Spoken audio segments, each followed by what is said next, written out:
네, 우리의 삶을 돌아보며 주의 말씀 가운데 살아갈 수 있는 힘을 더하여 주심을 주님 너무도 감사드립니다.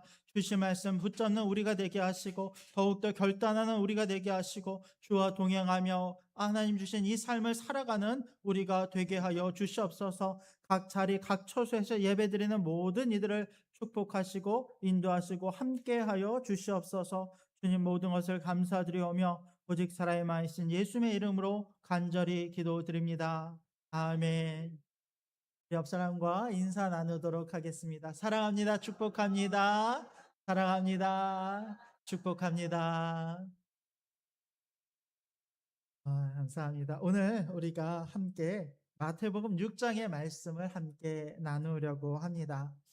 우리는 지금 산상수훈에 대한 말씀을 나누고 있어요. 예수님께서 그 따르는 무리들과 함께 산에 올라가셔서 그 무리들을 향해서 우리가 하나님 나라를 어떻게 알아가고 소망하고 어떻게 하나님의 백성으로 이 땅을 살아갈까에 대한 말씀을 그 백성들에게 전해주고 계신 것을 우리가 살펴보고 있습니다. 그러면서 우리가 지난 3주에 걸쳐서 무엇을 살펴봤냐면 우리 신앙인들이 특별히 그 당시 유대인들이 중요하다라고 여겼던 세 가지의 신앙생활을 언급을 했어요. 이 신앙생활 즉 구제함과 기도함과 금식함이라고 하는 당시 유대인들이 중요하게 생각하는 세 가지의 신앙생활을 놓고 우리 예수님께서 그 신앙생활의 겉모습이 아니라 진짜 신앙생활의 본질을 찾아야 된다라고 말씀하셨습니다. 그러면서 어떤 말씀을 덧붙이셨냐면 우리가 이 땅에서 보여지는 것을 통해서 칭찬받는 것은 이 땅에서 이미 우리가 상을 받은 것이다. 그러나 우리는 이 땅에서 그와 같은 방식으로 상을 받는 것이 아니라 이 외식하는 모습이 아니라 본질의 모습을 찾아감으로 하늘의 상을 받는 자들이 되어야 된다라고 말씀을 가르쳐 주신 것을 우리가 살펴본 바 있습니다. 그리고 나서 오늘 말씀이 시작이 돼요. 오늘 말씀은 세 가지의 신앙 생활을 이제 마치시고 그 다음에 우리가 가장 이 땅을 살아가면서 중요하다라고 여기는 한 가지의 주제를 가지고 우리 가운데 말씀하고 있습니다. 그것이 무엇입니까?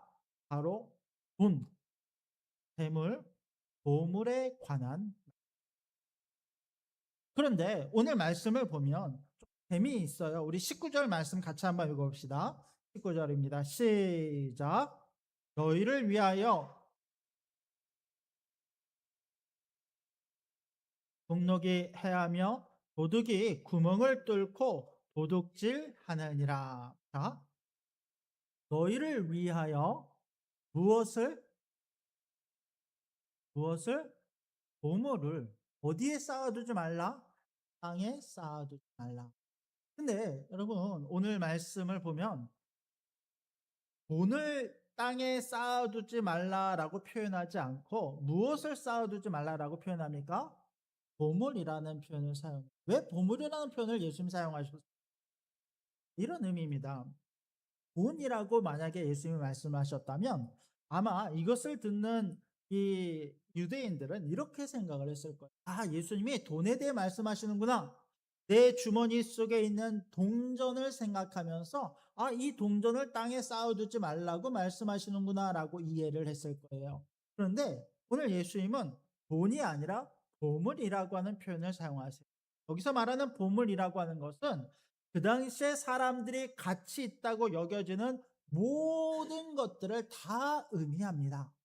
쉽게 말해서 돈뿐만 아니라 그 당시 사람들이 중요하다고 생각했던 집이나 아니면 의복이나 모든 것들을 총망라해서 중요하다고 생각되는 모든 것들을 어디에 쌓아두지 말라라는 거예요.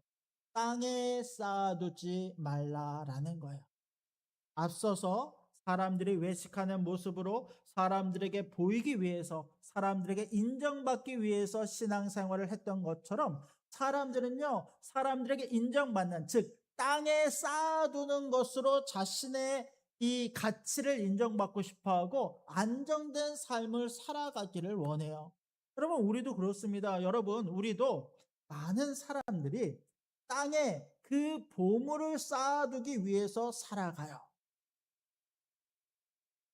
사람들이 중요하게 생각하는 지금 이 시대에 가장 중요하다고 생각하는 것들이 무엇입니까? 마찬가지로 돈, 집, 자동차라고 하는 나의 안전 자산을 만들어서 내가 걱정이 없고 평안한 삶을 살아가기 위한 것들을 차곡차곡 이 땅에 쌓아두는 삶을 살아가고 있다는 거예요. 그런데 예수님은 그렇게 하지 말아라라고 말씀하세요. 그러면서 이런 표현을 사용하십니다. 왜 땅에 쌓아두지 말아야 되는가? 거기는 무엇과 돔과 동록이 해하며 도둑이 구멍을 뚫고 도둑질을 한다라고 이야기해요. 자, 좀이 무엇입니까? 우리 쉽게 이제 좀벌레라고 이야기하죠. 여러분 당시에 유대인들 그 당시 사람들이 중요하게 생각했던 재산 목록 중에 1호는 무엇이냐면 옷이에요. 우리가 요즘에 우리에게 재산 목록 1호가 무엇입니까? 라고 물으면 여러분 무엇을 대답하겠습니까?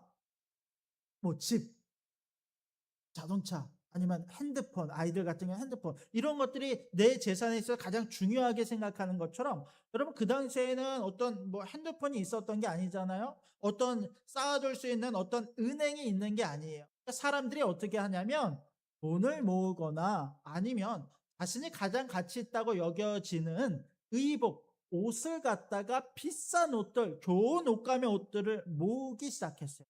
그것이 자신의 가치를 증명하는 것으로 여기고 나의 재산 목록으로 여겼다는 거예요. 마치 오늘날 우리 이제 보면 이제 어 여자분들이 어떤 것을 모으기 좋아하냐면 요즘은 핸드백.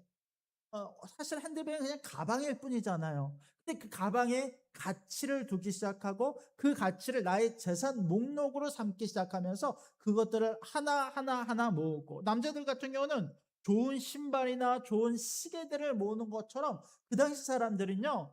옷을 중요한 가치 재산으로 여겨서 옷을 쌓아두고 옷을 모으기 시작했다. 부자들의 취미가 그런 것들이에요. 그런데 여러분 이렇게 옷을 많이 잘 모아두었다라고 할지라도 결국 그것을 관리가 잘 안 되면 어떻게 되냐면 습기가 들거나 아니면 봄이 들어서 그 옷을 파먹기 시작해요. 그러면 여러분 아무리 좋은 옷을 쌓아 놓았다라고 할지라도 좀이 그것을 파먹으면 그 옷은 더 이상 가치 있는 것이 되지 못하더라라는 거예요. 또 어떤 표현을 쓰냐면 동록이라는 표현을 써요. 동록이 무엇입니까? 동록. 말 그대로 하면 구리가 녹슬다라고 하는 의미거든요. 동록. 구리가 녹슨다. 이건 말 그대로 우리가 생각하는 동전을 생각하면 돼요. 여러분 요즘에는요. 돈을 모아서 옛날 시골 사람들은 이 돈을 어떻게 합니까? 땅에다가 파묻는 경우도 있었고요. 때로는 장판 밑에 보이지 않는 곳에 넣어 놓는 경우가 있었어요. 근데 그 당시에는 이제 그게 안전하다고 생각을 해서 이렇게 모아 두었죠. 근데 여러분 동전도 땅에 오래 있으면 습기를 머금게 되잖아요. 그러면 그 동전이요. 이렇게 녹이 슬고 곰팡이가 슬고 이 동록이 들기 시작한다는 것이 그러면 그 동록이 드는 순간 요즘에야 그것을 이제 은행 가서 동전을 바꾸거나 할 수 있지만 그 당시에는 은행이 있는 것이 아니니까 동전 자체의 가치가 떨어지게 되더라라는 거예요. 심지어 오늘날에도요 여러분 그런 경우가 있어요. 옛날 사람들이 땅에 묻어두고 잊어버려서 그것을 잊어버린 채로 죽게 돼서 나중에 후대 사람들이 그것을 발견하면 그것을 이제 후대에 발견한 사람들이 그 소유권을 주장하게 되는 어떤 그런 경우도 있고 또 요즘에 어르신들 보면 장판 밑에 돈을 깔아 놨다가 난방을 뜨겁게 틀어 갖고 이 돈이 다 타버려서 쓰지 못하게 되는 경우도 생기더라라는 거예요. 뉴스 보면 이제 가끔 그런 이야기들 나옵니다. 이와 같이 우리가 아무리 가치 있다고 여겨지는 것을 애지중지 키워도 봄이 들거나 동록이 슬게 되면 가치 없는 것으로 돼 버리고 만다는 거예요. 또 이런 표현도 등장을 해요. 도둑의 이야기가 들어요. 도둑이요. 여러분 보통 도둑이 어떻게 됩니까? 담장을 넘어갔고 집에 들어와서 우리 집에 있는 거 훔쳐가는 게 도둑이지 않습니까? 근데 여기 말씀의 표현을 보면 뭐라고 나오냐면 도둑이 어떻게 한다는 거예요? 구멍을 뚫는데요. 구멍을 뚫고 도둑질을 하는데, 이게 어떤 의미냐면 실제 유대인들은 여러분 집을 지을 때 진흙을 벽돌처럼 이겨 갖고 그 진흙을 갖고 이 벽돌 집을 쌓는 거거든요. 그러면 이제 도둑이 어떻게 하면 몰래 들어와서 이제 담을 넘거나 이런 개념이 아니라 그 벽에다가 구멍을 내는 거예요. 진흙이니까 물로 이기고 막 이겨 갖고 거기다 구멍을 내고 그 구멍을 통해 들어가서 그 안에 있는 재물들을 훔쳐간다는 거예요.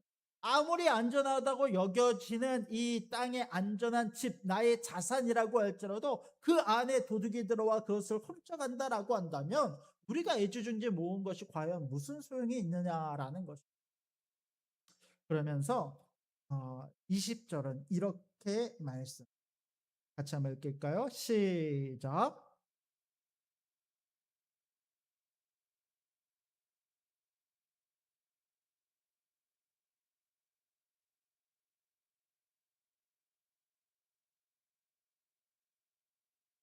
그러면서 성경은 우리가 이 땅에 썩어질 것에 마음을 두고 거기에다가 재물과 보물을 쌓아두는 것이 아니라 어디에 쌓으라고 말합니까?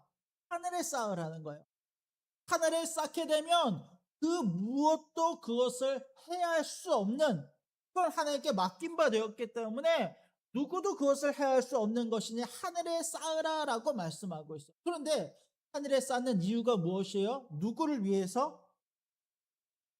누구를 위해서? 오직 너희를 위해서. 우리가 이제 그런 경우가 있어요. 헌금을 드리거나 예물을 드리거나 내가 어떤 중요한 것들을 하나님께 드리면 그것이 다 하나님께서 이 돈도 받으시고 하나님께서 모든 것들을 하나님 쓰시려나 보다라고 생각하는 경우가 있는데, 여러분 이건 이제 비유적인 표현이긴 합니다만 결국 이 모든 것들은 우리를 위해서 우리가 쌓는 것이다라고 이야기를 해요. 왜? 고린도전서나 이 디모데전서의 말씀을 보면 어떤 말씀들이 있냐면, 우리가 하늘에 이 상을 쌓게 되면 하나님께서 나중에 이것을 반드시 우리 가운데 갚아주신다라고 하는 말씀이 있기 때문에 결국 우리는 이 땅에 우리의 생각과 마음을 두고 세상에 쌓아가는 것이 아니라 영원히 썩지 아니할 하나님 나라의 가치를 두고 우리의 모든 보물을 쌓아두어야 된다라고 말씀하고 있다는 거예요. 그렇다면 여러분, 보물은 무엇입니까? 여러분, 이 보물을 왜 하늘에 쌓는다라고 하는 의미가 무엇입니까? 열심히 우리가 하나님 앞에 헌금하고 감사헌금, 뭐 구제헌금, 여러 헌금을 하나님께 드리는 것, 그것이 하늘에 쌓는다는 의미일까요? 물론 헌금을 드리는 것도 하나님 앞에 쌓는다는 의미이기도 합니다만, 그러나 여기서는 돈이라는 표현이 아니라 보물이라는 표현을 썼잖아요.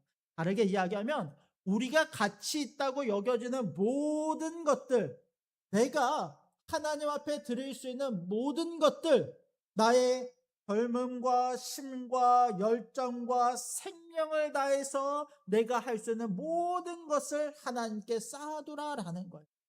유대인들은 재밌게도요, 여러분 보물을 하늘에 쌓아둔다라고 하는 표현을 이제 관용어처럼 사용을 했는데, 이 사람들이 생각하는 하늘에 쌓는다라는 표현은 어떻게 이 사람들이 이해를 했냐면, 하늘에 쌓는다 이거를 흘려보내는 것으로 여겼어요. 어떻게 생각하냐면 그러니까 무조건 헌금하고 하나님께 드리는 이걸 쌓는다라고 생각한 게 아니라 주변에 하나 도움이 필요한 자들에게 이것을 흘려보내고 나누는 것을 이 사람들은 하늘에 쌓는다라는 표현을 통해서 이것을 이렇게 사용했다라는 거예요. 여러분 우리에게도 마찬가지입니다. 하늘에 쌓는다라는 것은 많은 헌금을 드리라는 이야기가 아니라 그렇다고 헌금이 중요하지 않다는 이야기는 아닙니다. 그런 의미보다도 우리가 가지고 있는 것을 우리가 거기에 가치를 두고 살아가는 것이 아니라 이것은 마땅히 이 땅에서 썩어질 것이기 때문에 하늘에 쌓는다. 이 땅에 썩어질 것들은 그대로 흘려보냄으로 말미암아 이 땅에 하나님 나라의 가치를 세우는 일들을 해 나아가는 것, 그것이 우리에게 가장 중요한 재물, 보물, 돈에 대한 가치의 기준이어야 된다라고 말씀하고 있다라는 것입니다. 그러면서 21절을 보면 이런 표현도 있어요. 21절 말씀 같이 한번 읽어볼까요? 시작.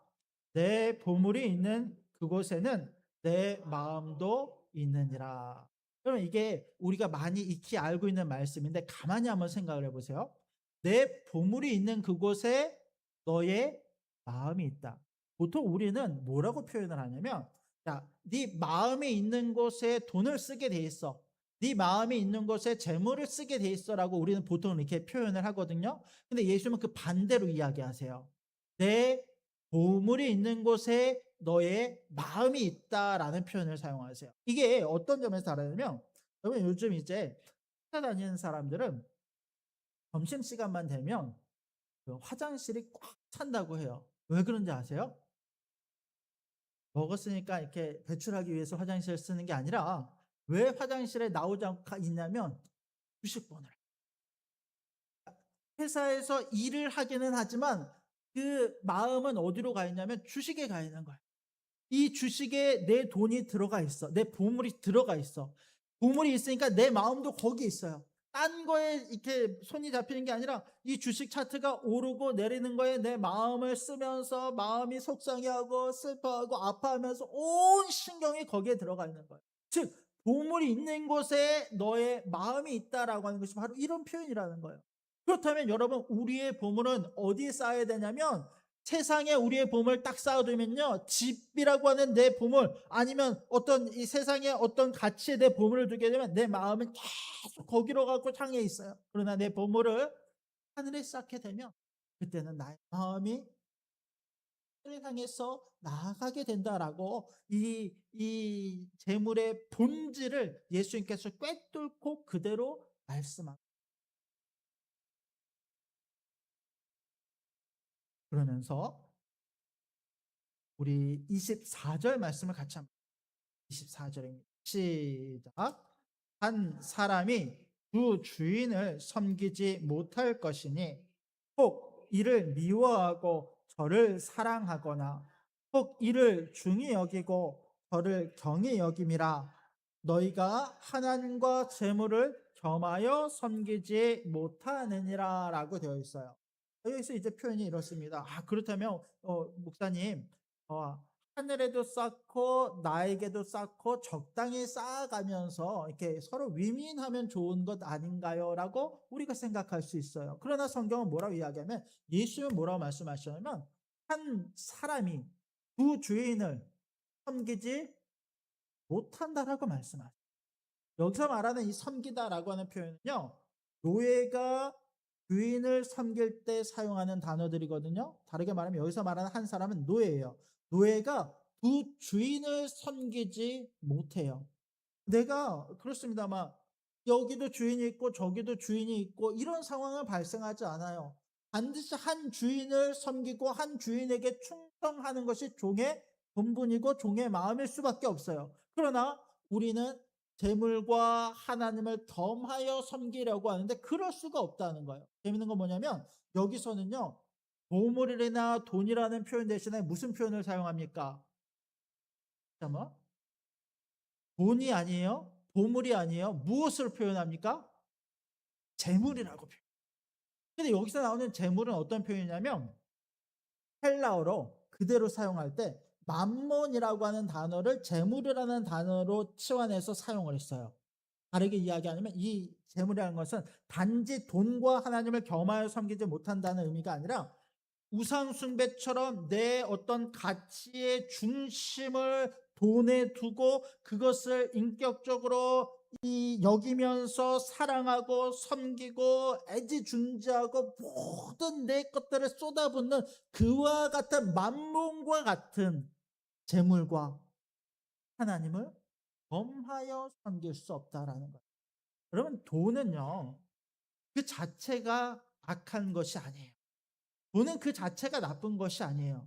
예수님도 돈의 사용에 대해서 중요하게 생각을 하셨고 성경을 보면 잠언을 보면 지혜로운 자가 재물을 쌓는다, 저축한다라는 표현들도 등장해요. 지혜롭지 않은 자는 미래를 생각하지 않고 돈을 펑펑 쓰지만 지혜로운 자는 재물을 모은다는 거예요. 또 이 재물에 대해서 이 돈에 대해서 성경은 가치 중립적으로 얼마든지 구약의 부자들은 하나님께서 내리신 축복 가운데 그 부를 누릴 수 있는 은혜가 주어졌다라고 표현하기도 한다는 거예요.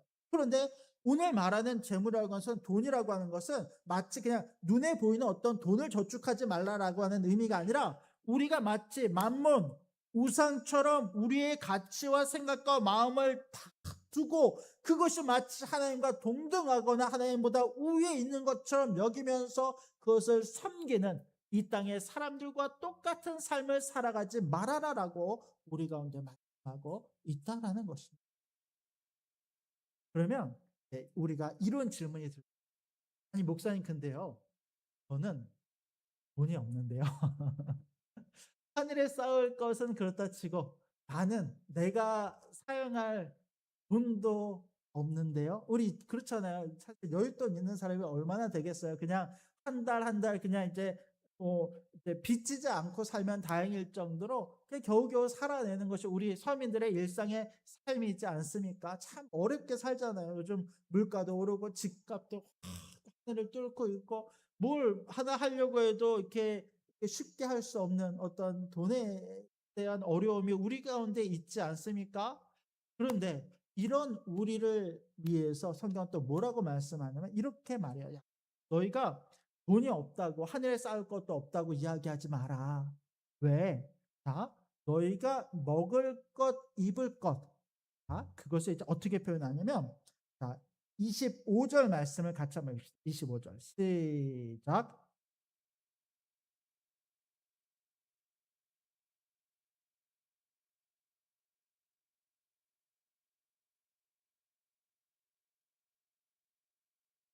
목숨이 음식보다 중하지 아니하며 몸이 의복보다 중하지 아니하냐.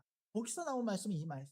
너희가 무엇을 먹을까 입을까 염려하지 말아라. 그러니까 하늘에 쌓을 거 없어요. 땅에도 쌓을 거 없어요. 걱정과 근심 가운데 나는 아무것도 할 수 있는 재물도 없어요 라고 염려하거나 걱정하지 말아라. 왜? 너의 목숨보다 입을 것이 중하냐? 너의 생명보다 너희가 입고 먹을 것이 중하냐라고 말씀하고 있다. 그러면서 어떤 표현을 드시냐면 두 가지 표현을 하시는데, 하나는 대한 이야기를 하세요. 26절 말씀 봅시다. 26절 시작.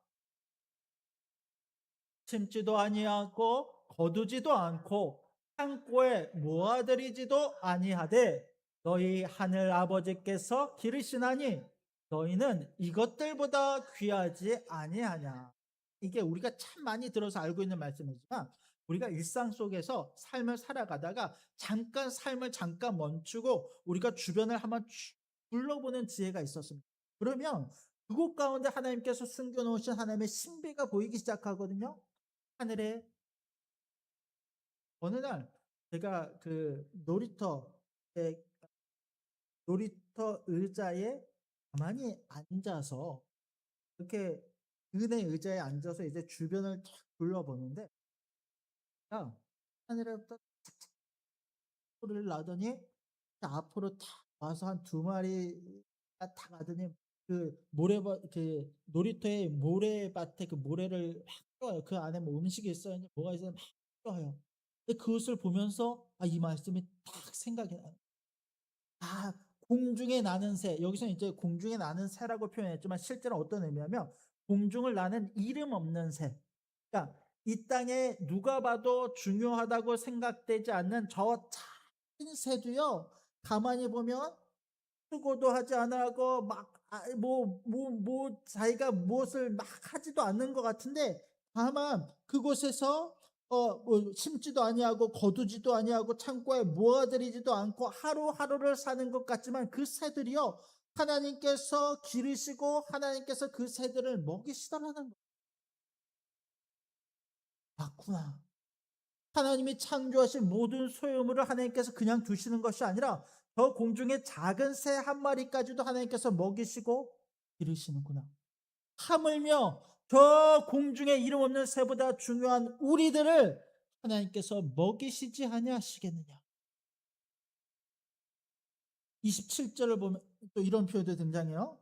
너희 중에 누가 염려함으로 그 키를 한 자라도 더할 수 있겠느냐. 여러분, 우리가 염려한다고 해서 우리 키가 자랍니까 안 자랍니까? 안 자라요. 100번 염려하고 100번 밤을 염려해도 키가 자라지 않아요. 근데 여기서 나오는 키는 이제 생명, 목숨이라고 하는 표현도 같이 들어가 있는데 누가 걱정함으로 우리의 생명이 하루라도 더 길어질 수 있느냐? 절대 그렇지 않다라는. 공중의 새도 하나님께서 먹이듯이 우리 생명도 하나님의 주권 가운데 하나님께서 다 살리시고 하나님께서 인도해 주신다. 그러면서 자, 무엇을 먹을까는 해결이 됐어요. 자, 입을까에 대한 이야기를 봅시다. 자, 29절 30절 말씀 같이 한번 봅시다. 28절 29절 같이 한번 봅시다. 28절 29절 시작.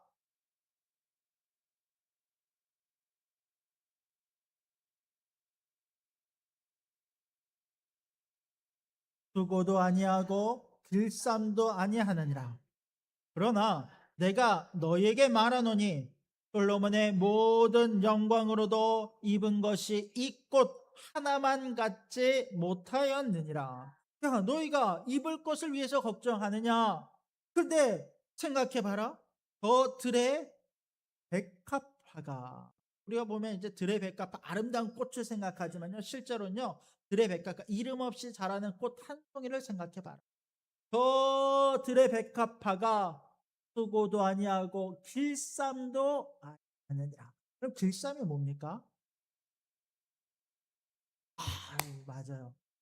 젊은 사람들 길쌈이 뭔지 몰라요. 저도 길쌈이 모르겠어서 막 찾아봤어요. 길쌈이 물레를 돌려서 옷을 짓는 것을 길쌈이라고 여겨요.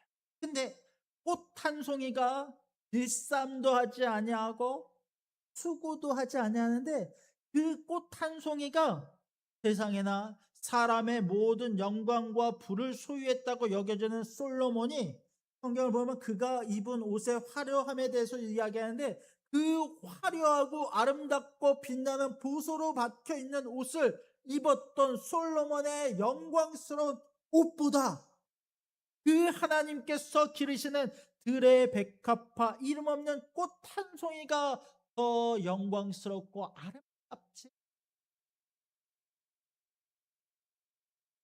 이게요, 여러분.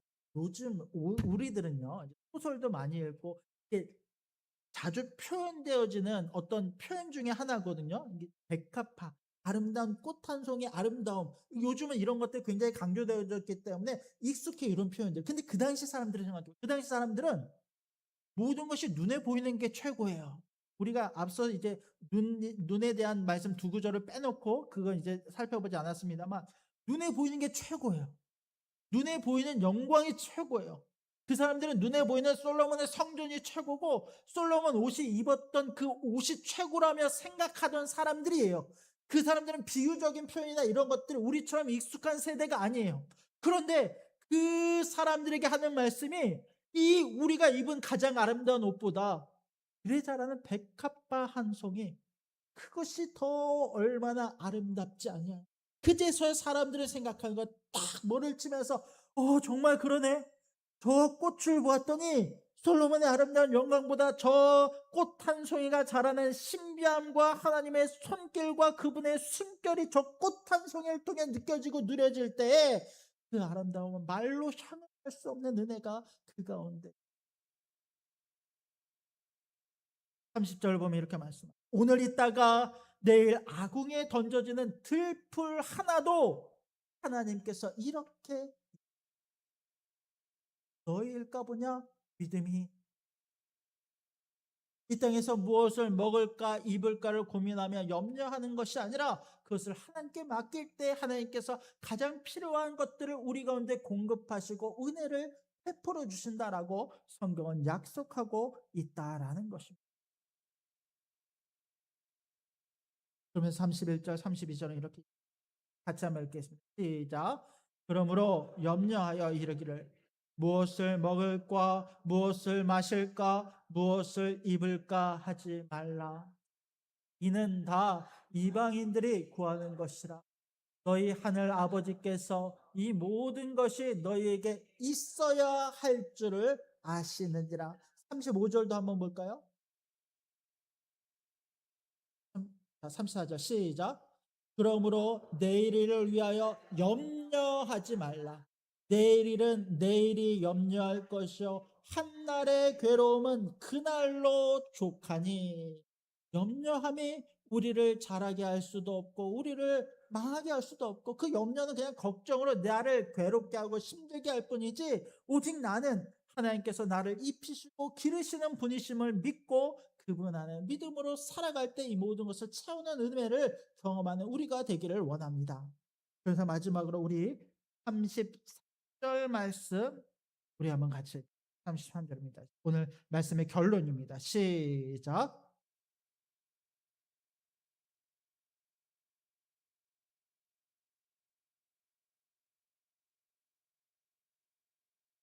그런즉 너희는 먼저 그의 나라와 그의 의를 구하라.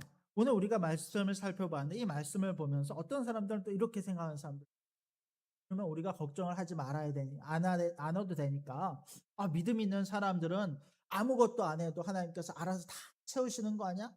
아무것도 안 해도 그냥 교회 일만 초라하고 교회 사역만 열심히 하고 하면 하나님께서 알아서 다 채우시는 거 아니야? 실제로 옛날에 막 믿음 좋다고 하는 분들이 실제로 그렇게 생각하면서 세상에서 아무 일도 안 하고 교회에서만 모든 것들을 하시는 분들도 계셨어요. 그런데 그게 아니에요. 자, 보세요. 그런즉 너희는, 먼저라는 표현은 뭐냐면, 먼저 우리가 생각하고 우리가 중요하게 여기서는 가치를 먼저 하나님 나라에 두어라라는 거예요. 이 말은 다르게 이야기하면 세상에서 맡겨진 우리의 일들, 우리의 직업들, 우리의 어떤 하나님이 주신 소명의 일들을 최선을 다해 감당하는 것은 이미 전제되어져 있어요. 그래서 하지 말라는 게 아니라 최선을 다해 열심히 우리는 이 땅에 주어진 삶을 살아내야 돼요. 우리 직장에서도 최선을 다해 일해야 돼요. 그러나 이 모든 것을 하기에 앞서 먼저 해야 될 것이 있는데, 그 먼저 너희는 그의 나라와, 그의 나라가 무엇입니까? 하나님의 통치가 임하는 그분의 모든 영광스러운 나라를 말해요. 우리가 이 땅에 속해 살아가는 이 땅에 하나님 나라가 임하시옵소서라고 기도하는 것처럼 그분의 통치가 이 땅에 임하는, 그분의 나라가 이 땅에 세워지는, 물론 물리적인 나라가 아니라 영적인 나라, 영적인 하나님 나라가 완전히 이곳 가운데 세워지는 그것을 위해서 우리는 살아가야 될 것을 말해요. 그리고 그의 나라와 무엇을 구해요? 그의 의를 구하. 그의 의가 무엇입니까? 하나님의 뜻을 구하, 하나님의 영광을 구하는 삶을, 내 뜻이 아니라, 내 의가 아니라, 이 세상의 주인공이 마치 나야 나 주장하며 나를 위한 삶을 살아가는 것이 아니라, 나는 하나님께서 세우신 하나님의 백성임을 기억하고 내가 나의 주이신 찬양하며 그분께 영광을 돌리는 삶을 먼저 우리의 모든 가치를 두고 살아갈 때, 하나님께서 이 모든 것들, 우리의 입을 것과 먹을 것과 마실 모든 것들을 우리 가운데 넘치도록 채울 줄로 되시기. 그 믿음 가운데 오늘도 걱정과 염려로 이 땅을 살아가 온전히 신뢰하고 믿으며 그분의 손을 붙잡고 살아가는 저와 여러분들이 될 수 있기를 주님의 이름으로 축원합니다. 우리의 생각이 하나님을 향하는, 이 땅의 재물을 향하는, 한번 주님 앞에 고백하며 생각하며 결단하며 주님께 나아가는 저와 여러분들이 되기를 주님의 이름으로 간절히 축복드립니다. 아멘. 여러분, 이 시간 우리가 함께 기도하는 시간 갖기를 원합니다. 하나님, 내가 나의 신앙과 나의 재물과 나의 가치를 어디에 두고 살아가는지를 내가 다시 한번 생각하며 나아가길 원합니다. 내 가치가 돈에 있습니까? 주식에 있습니까? 집에 있습니까? 아니요. 하나님, 내 가치는 하나님 나라에 있습니다. 하나님의 통치에 있고 하나님의 뜻에 있습니다. 나는 그것을 위해 죽고자, 나는 그것을 위해 내 생명을 다하고자 결단하며 그리스도인의 된 사람들입니다. 하나님, 이런 우리의 고백과 결단을 받으시옵소서. 나의 마음이 흔들리지 아니하게 하시고 만mon을 향하는 것이 아니라 하늘을 향하게 하시고, 나의 마음이 땅에 쌓아두는 것이 아니라 하늘에 쌓아두는 우리가 되게 하여 주시옵소서. 우리의 마음을 다하여서 힘을 다해서 우리 주님 앞에 기도하며 나아가는 시간 갖기를 원합니다. 기도하겠습니다.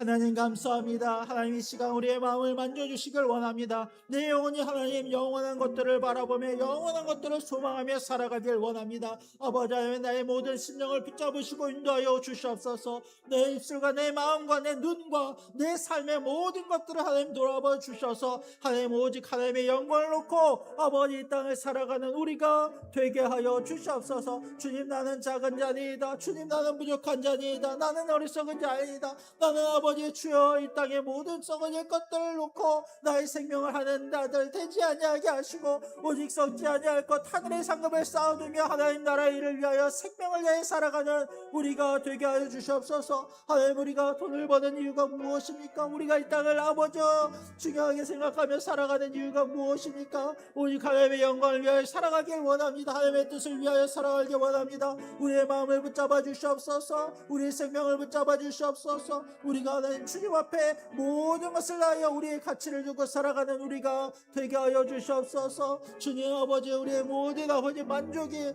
아버지 이 땅의 재물로부터 오는 것이 아니라 하나님부터 오게 하시고 그분의 영광을 위해 살아가는 우리가 되게 하여 주시옵소서. 여기가 나의 모습을 하나님이 기억하여 주시고 나의 필요한 것들을 하나님 이 땅에 놀라운 은혜로 채워주실 뿐만 아니라 하늘의 영광을 위해 이 땅을 살아가는 우리가 되게 하여 주시옵소서. 우리 가운데 함께 하시옵소서. 우리를 다스리시옵소서. 우리 가운데 함께 하여 주시옵소서.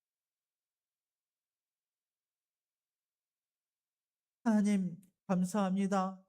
오늘도 말씀을 통해서 내 중심의 마음을 돌아보게 하시니 주님 너무도 감사드립니다. 하나님 내 생각과 마음이 이 땅에 두고 살았음을 고백합니다. 돈과 집과 자동차와 내가 생각하는 가치 있는 것들에 아버지 모든 것을 투자하며 모든 생각과 마음을 그곳에 두며 살았음을 고백합니다. 하나님 이런 우리를 긍휼히 여겨 주시옵소서. 말씀을 통해 내 삶이 바뀌게 하시고 변화하게 하시고 내 생각의 가치와 중심이 바뀌어져 오직 하나님께로 영원히 썩지 아니할 것에 우리의 마음을 두고 살아가는 우리가 되게 하여 주시옵소서. 하나님 우리 살아가는 모든 성도님들을 돌보시고 인도하여 주시길 원합니다. 공중의 새와 들의 백합화를 하나님께서 기르시고 먹을 것과 입을 것을 채워주셨던 것처럼 우리 살아가는 모든 성도들의 마음을 붙잡으시고 우리 살아가는 성도들의 모든 삶을 붙잡아 주셔서 우리의 먹을 것과 입을 것과 마실 것을 하늘의 은혜로 공급하여 주시옵소서. 부족함 없이 힘들고 어렵고 아프며 아프게 살아가는 모든 성도들의 마음을 위로하여 주시고 주님의 손길로 채워 주시옵소서. 이 모든 일들을 감당할 때 하나님 또 하늘의 놀라운 상급을 우리 가운데 넘치도록 채워 주시옵소서. 주님 모든 것을 감사드리며 오직 살아있신 예수님의 이름으로 간절히 기도드립니다. 아멘.